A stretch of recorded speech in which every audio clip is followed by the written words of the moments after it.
Genghis Khan, he was the ruler of the Mongol Empire.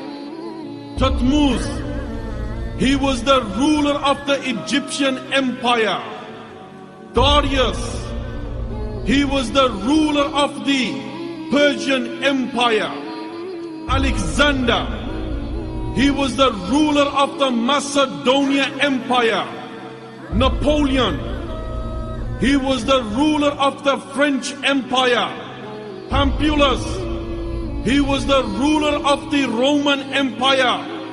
Julius, he was the ruler of the Republic of Roman Empire. And from amongst the companions, there was a soldier. There was a soldier.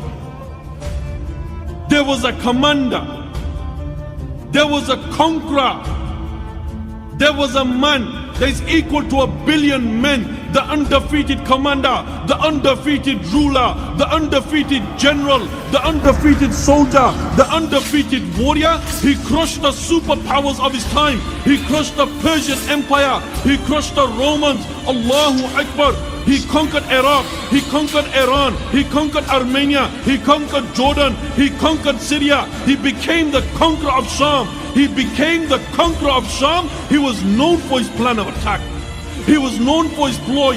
He was known for his leadership. He was known for his courage. He was known for his fortitude. He was known for his military expedition. The very man that the prince of Persia would praise him, the very man that the priest of Byzantine would praise him, the very man who broke 9 swords in a battle, the very man that the Messenger sallallahu alaihi wasallam gave him a title, the very man that Abu Bakr radiallahu anh praised, the very man that Umar radiallahu anh praised, the very man, Allahu Akbar, who was undefeated in 100 battles, who was undefeated in 100 battles, who was undefeated in 100 battles.